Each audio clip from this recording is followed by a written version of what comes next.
샬롬 반갑습니다. 분당 우리교회 서영고등부 담당하고 있는 설창석 목사입니다. 이번에 이제 여름 수련회 공과 GBS1을 좀 도와드리려고 영상을 촬영하게 됐습니다.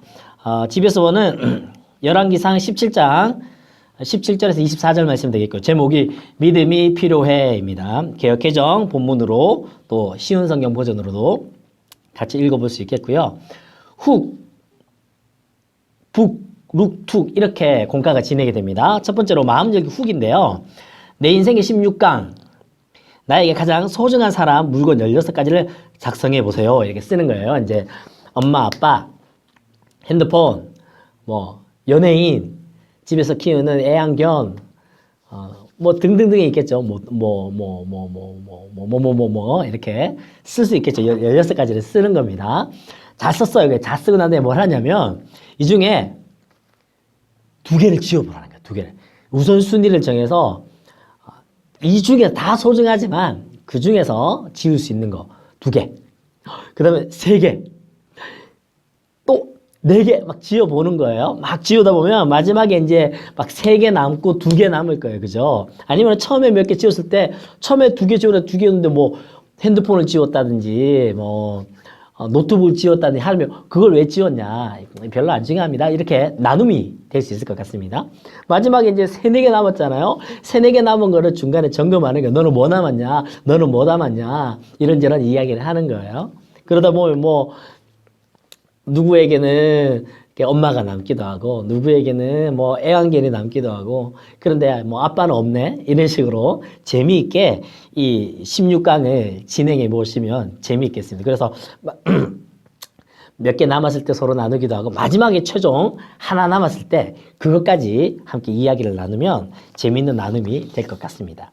이걸 왜 이렇게 하냐 하면 뒤에 공과에서 나오게 됩니다. 그래서 북으로 들어갑니다. 북, 관찰하기. 아는 만큼 보인다 바이블 퀴즈. 본문을 최소 3번 이상 읽으며 나만의 바이블 퀴즈를 만들어 보세요. 해서 이 본문의 내용 속에서 성경 퀴즈를 내보는 겁니다. 오늘 나오는 사람은 누구입니까? 이 애는 어느 지역 사람입니까? 이런 어떤 상황이 있었습니까? 등등등의 이야기를 만들 수 있겠죠. 그리고 정답을 맞춰보고 서로서로 질문하고 답을 맞추는, 아이들 돌아가면 이제 자기가 만든 질문을 내면 누가 맞추고, 이렇게 Q&A를 하면서 본문을 좀 더 심도 있게 관찰할 수 있을 것 같습니다. 많이 관찰한 만큼 많은 묵상이 나올 수 있고, 많이 관찰한 만큼 내용을 더 깊이 잘 알 수 있으니까 관찰 잘 할 수 있도록 도와주시고요. 세 번째로는 룩에 들어가겠습니다. 내 삶에 찾아온 고난인데요. 내 인생의 16강, 첫 번째 훅에서 했던 겁니다. 내 인생의 16강에서 나에게 가장 소중한 그것을 어느 날 갑자기 읽게 된다면, 마지막 하나 남았잖아요, 그거. 마지막 하나 남은 거, 나머지 15개도 다 소중했지만, 그 중에서도 가장 소중한 것, 그것을 어느 날 갑자기 읽게 된다면, 어떻겠습니까? 그 마지막 하나가 무엇인지 알지 못하죠. 대부분 생명, 가족, 엄마, 이렇게 등등등에 나오게 될 텐데, 이 가장 소중한 것을 읽게 된다면 어떨까요? 황당해요, 슬퍼요, 당황스러워요, 살고 싶지 않을 것 같아요, 등등등의 피드백들이 나올 것 같습니다. 2번에 가보니까 본문에서 사르밧 과부가 당한 어려움은 무엇입니까? 17절 말씀에 뭐라고 그럽니까? 이 일 후에 그 집 주인 되는 여인의 아들이 병들어 증세가 심히 위중하다가 숨이 끊어진지라. 아들 하나 있는데, 이 과부인데 이 과부에게 마지막 하나 있는 아들마저 지금 병들어 죽게 되었습니다. 죽은 거죠. 이 어려움 앞에서 사르밧 과부의 자세는 어떠합니까? 엄청난 고난입니다. 마지막 남아있는 나의 가장 소중한 그것을 잃게 되었을 때에 이 여인의 자세와 태도가 어떠하냐 보니, 첫 번째로 18절에 이 여인이 엘리야에게 이르되 하나님의 사람이여 당신이 나와 무슨 상관이 있기로 내 죄를 생각나게 하시고, 죄책감을 갖는 거예요. 내 아들이 죽는 것이 내 죄 때문인 것 같다. 이 일로 인하여서 죄책감이 드는 거예요. 내가 아들 못 살렸다. 내가 과부기 때문에, 내가 돈이 없어서, 약을 제대로 못 써서, 잘 못 먹여서 등등등의 죄책감에 시달리게 되었다. 우리가 어떤 고난과 시련을 당할 때에 가장 첫 번째로 드는 게 그런 마음 아니겠어요? 내가 왜 이것밖에 못했을까? 내가 이런 존재밖에 안 되는구나. 자괴감에 들기도 합니다. 두 번째로 보니까 어떤 감정이 들었냐니 내 아들을 죽게 하려고 내게 오셨나이까? 라고 엘리야에게 막 반문하는데 그것이 무엇이죠? 책임전가라는 거예요. 책임전가. 책임전가. 사람이 갑작스러운 어떤 어려움에 당하면 변명하고 싶어지죠. 핑계대고 싶어지죠. 나 때문 아니라는 거죠. 이 상황을 나와 좀 멀리하고 싶은 거예요. 그러다 보니까 너 때문이다. 책임전가 하는 마음 또한 이 여인에게 있었다라는 것입니다. 4번 사르밧 과부의 이러한 자세는 아담과 하와가 선악을 알게 하는 나무의 열매를 먹고 난 후의 반응과 같습니다. 어려움 앞에서 아담과 하와의 자세는 어떠했는가? 이 사르밧 과부가 당면하고 있는 어려움에 대한 심리적인 반응이 이게 신기하게도 모든 인간의 마음속에도 있다라는 게 그 근거로 아담과 하와 이야기를 우리가 하고 있습니다. 창세기 3장 8절은 뭐랄까? 그들이 그 날 바람이 불 때 동산에 거내시는 여호와 하나님의 소리를 듣고 아담과 그의 아내가 여호와 하나님의 낯을 피하여 동산 나무 사이에 숨으니라. 왜 숨었습니까? 죄책감인 거예요. 부끄러운 거예요. 내가 이것밖에 안 되나. 하나님이 오시니까 숨는 것, 죄책감 때문이었습니다. 2번 3장 12절 말씀에 아담이 이르되 하나님이 주셔서 나와 함께 있게 하신 여자 그가 그 나무 열매를 내게 주므로 내가 먹었나이다. 뭐라 그럽니까? 너 이거 왜 먹었냐? 너 왜 숨었냐 하니까 내가 버섯숨으로 죄책감, 부끄러움 때문에 숨었습니다. 너의 버섯숨을 누가 알려줬냐 하니까 하나님이 내게 주신 이 여자가 이 선악과 먹으라 해가지고 내가 먹었다 아닙니까? 이 책임 전가를 누구에게 된 거죠? 이 여자에게 전기는 거예요. 이 여자가 먹으라 했습니다. 그런데요, 여기는요, 여자에게만 책임 전가하는 게 아니라 어디죠? 하나님에까지 책임 전가하는 거예요. 하나님이 주셔서 당신이 준 여자 아닙니까? 이 여자 때문에 내가 이렇게 된 겁니다. 라고 여자에게도 책임 전가를 하고 하나님께도 책임 전가하는 인간의 본질적인 연약한 모습이 이곳에서도 등장한다라는 것이죠. 그러면 바이블 토크 첫 번째가 나옵니다. 예상치 못하게 찾아온 문제를 경험해 본 적이 있나요? 뭐 여러 기타 등등의 사연이 있을 것 같아요. 그때 나의 마음과 자세는 어땠는지 이야기를 나눠봅시다. 예상치 못한 고난, 이런 고난을 당했을 때에 여러분들은 어떤 마음과 자세를 경험했냐 이런 이야기를 나눠주시면 좋겠는데 우리 아이들이 인생이 길지 않다 보니까 뭐 다양한 사례는 없을 수 있을 것 같아요. 다만 아이들에게 겪는 그 경험들은 진지하고 자기에게는 정말 소중한 어떤 그 약점일 수도 있는데 이런 것들 이야기할 때 아이들이 농담처럼 듣지 않도록 한 사람이 이야기할 때 여러 사람이 경청해 줄 수 있도록 분위기를 선생님들이 잘 만들어 주시면 좋겠습니다. 그리고 또 할 수 있다면 선생님들의 사례를 먼저 이야기해 주는 것도 좋겠고요. 각조의 조장이나 또 훈련받았던 친구나 우리가 도와줄 수 있는 그런 친구들이 먼저 좋은 사례들을 이야기하면 친구들이 그 사례를 듣고 함께 나눔이 될 수 있을 것 같습니다. 절대 이 나눔에서는 티칭이나 가르치지 말고 무조건 수용해 주세요. 아, 그랬구나. 그때 이런 일이 있었구나. 아, 그래서 네 마음이 이랬구나. 이렇게 잘 수용해 주고 들어주는 게 이 시간에 그렇게 활용해 주시면 좋겠습니다. 5번 사르밧 과부의 집에 거하던 엘리야도 과부의 아들의 죽음 소식을 듣게 됩니다. 어려움 앞에서 엘리야의 모습, 아들이 죽었습니다. 똑같은 고난이에요. 이 고난 앞에서 사르밧 과부의 태도와 이 집에 함께 거하고 있는 엘리야의 태도가 조금 다릅니다. 많이 다르죠. 어떻게 다른가 볼까요? 첫 번째, 엘리야는 사르밧 과부의 비난, 당신 때문입니다 라고 비난하는 책임 전가에 어떻게 하죠? 침묵하는 거예요. 거기에 내가 내 잘못이냐? 내가 죽였냐? 내가 죽였냐? 내가 뭐 잘못했냐? 내가 가루도 안 떨어지고 기름도 안 떨어지게 이렇게 도와줬는데 뭐 이러지 않았다라는 거예요. 그의 막 비난 또는 책임 전가에 아무 말 하지 않았다는 겁니다. 두 번째로 엘리야는 자신이 할 수 있는 무엇을 합니까? 최선을 다하는 거예요. 자기가 할 수 있는 최선. 지금 아들이 죽었습니다. 뭘 최선을 다할 수 있겠습니까? 도저히 아무것도 할 수 없다라고 생각하는 그 상황 속에서도 내가 그래도 할 수 있는 게 뭘까? 비록 아들이 죽었지만 기도해야 되지 않겠나. 비록 아들이 죽었지만 하나님 의지하는 거예요. 왜? 이 가정으로 하나님 보냈잖아요. 여기서 이제 아담과 하와였던 어떻게 하나님이 가라 해가지고 이 집에 왔다 그러니만 애는 죽고 집은 막 지질하게 가난하고 이런 집에 보내가 나로 하여금 고난을 겪게 합니까? 라고 책임져 간 게 아니라 이 상황 속에서 자기가 할 수 있는 최선의 방법을 찾는 거예요. 우리 담임 목사는 내비게이션 이야기 많이 하지 않습니까? 길을 벗어났습니다. 길을 잘못 들었습니다. 그때 내비게이션은 지적질 합니까? 니는 운전도 못하는 게 내가 우회전 하라 했는데 왜 좌회전을 했느냐? 이제 어떡할 거냐? 막 책임전 가는 게 아니라 경로를 이탈했습니다. 바로 1초도 안 되어서 새로운 경로를 안내해 주는 것처럼 우리가 내가 원하지 않는 어떤 당면한 문제 앞에서 원망하고 좌절하고 앉아있는 것이 아니라 그 순간 내가 할 수 있는 최선의 방법을 찾는 것. 이 엘리야의 태도였다라는 거죠. 세 번째로 문제를 어떻게 합니까? 하나님 앞으로 가지고 갑니다.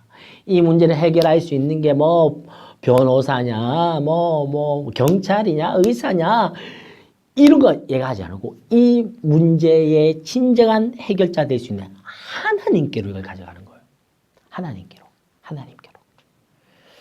여섯 번째로 어려움 앞에서 엘리야의 이러한 자세는 두 번째 아담, 예수님의 모습과 닮아 있습니다. 예수님 모습이 어땠습니까? 첫 번째 아담이 죄책감과 책임전가로 실패했다면 두 번째 아담 대신 예수 그리스도께서는 어떠한 고난과 문제 앞에서 어떻게 자세를 취하는지 한번 볼까요?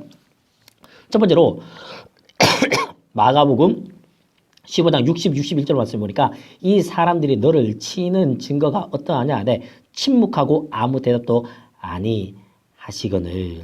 예수님이 사람들의 조롱과 비난을 당할 때 어떻게 하십니까? 너 내가 누군지 알아? 내가 하늘의 천군 천사를 동원해서 니들 다 확 멸할 수도 있다. 하지 않았어요. 어떻게 하십니까?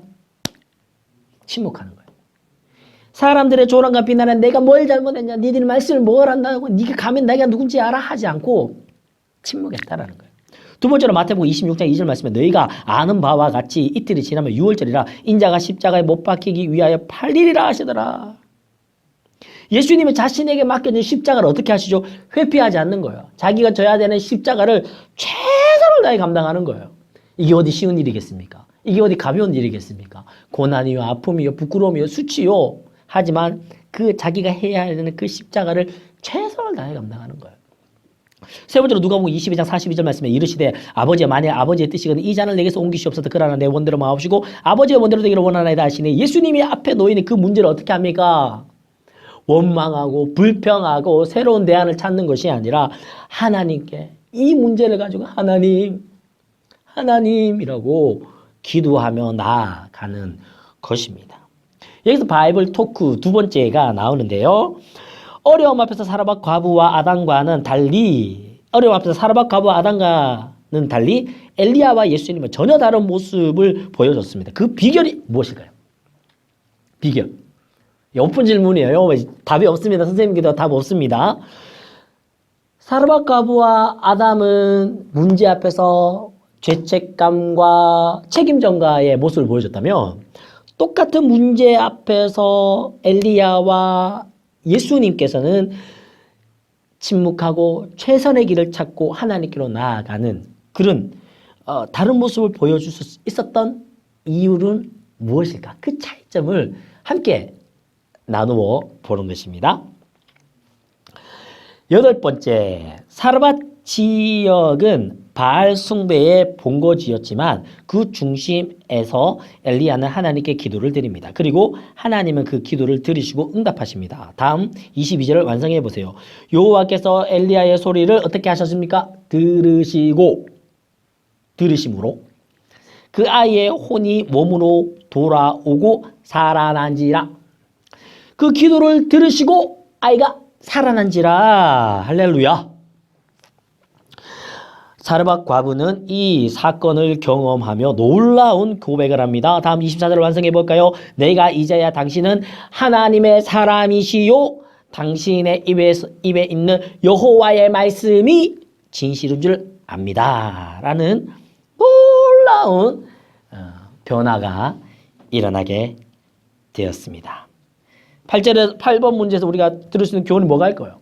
말씀을 들으면, 하나님의 말씀이 들려지면, 우리의 기도가 하나님께 들려지면 어떻게 되죠? 살아납니다. 살아납니다. 살아납니다. 에스겔 환상, 에스겔 골짜기의 그 환상이 기억나십니까? 마른 뼈와 같은 그들이 말씀이 들려지니까 생기가 들어가고 엄청난 군대가 되지 않았습니까? 믿음은 들음에서 나고 들음은 그리스도의 말씀이다. 우리 아이들이 말씀이 들려지면 살아납니다. 이번 수련회 우리 아이들이 하나님 말씀이 들려지고 우리 아이들의 기도가 하나님께 상달되는, 그래서 죽어있던 아이들이 살아나는 그런 수련회 되기를 간절히 기도합니다. 9번에서도 어떻게 하죠? 내가 이제 하나님의 사람인 걸 알았다. 어떻게 해요? 하나님의 말씀이 진실하기 때문에. 하나님의 말씀이 진실하기에 우리가 하나님의 사람이 되는 거예요. 내가 하나님의 사람이 될 수 있는 근거가 어디에 있습니까? 나의 잘남이나 나의 똑똑함이나 나의 멋있음 이런 게 아니잖아요. 무엇입니까? 하나님의 말씀, 여호와의 말씀이 진실하기에 우리가 그 말씀을 의지할 때 나 또한 하나님의 사람이 될 수 있습니다. 살아가기로 가볼까요? 엘리야는 사르밧 과부의 죽은 아들을 달라고 합니다. 이 고난과 문제를 하나님께 가지고 가기 위함입니다. 우리가 하나님께 가지고 가야 할 죽은 아들은 무엇입니까?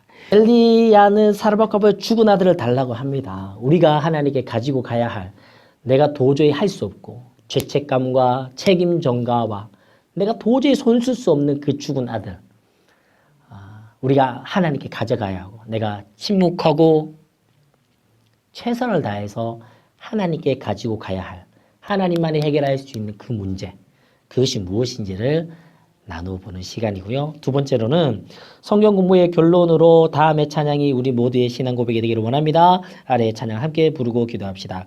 믿음이 필요해라는 찬양, 오늘 공과의 제목이기도 한데요. 믿음이 필요합니다. 우리가 삶을 살아갈 때 예상치 못한 고난이 있고 힘겨움이 있고 지침이 있고 그럴 때 무엇이 필요할까요? 믿음이 필요합니다. 그래서 QR코드가 있어요. QR코드에 선생님 핸드폰으로 QR코드 찍으면 찬양을 들을 수도 있습니다. 그래서 우리 아이들 함께 찬양을 들으면서 함께 신앙을 고백하고 찬양을 함께하고, 이 하나님께 가져가야 할 죽은 아들, 하나님 나에게 믿음이 필요합니다. 이 믿음을 가지고 이 죽은 아들을 하나님께 가지고 갑니다. 함께 모든 친구들 손잡고 서로를 위해서 중보하고 기도하는 뜨거운 우리 GBS 첫 번째 공과가 되면 너무 좋겠습니다. 선생님 참 많이 애쓰고 계신 거 너무 고맙고요. GBS 원을 통해서 풍성한 나눔과 말씀 속에 있는 깊이 있는 은혜를 나누어지는 시간 되기를 간절히 소원하고,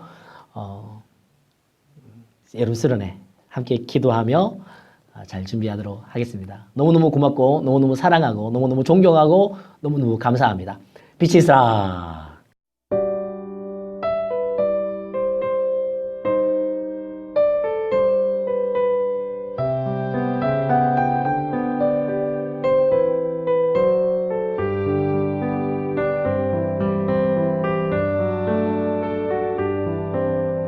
하루하루 삶이 너무 버거울 때 반복되는 좌절 속에 실망할 때 내 생각과는 다른 길이 열릴 때 우리에겐 믿음이 필요해. 믿음이 필요해. 주님 사랑의 발로 우리를 안고 계심은 믿음이 필요해. 우리 작은 삶 하나도 놓치지 않으시는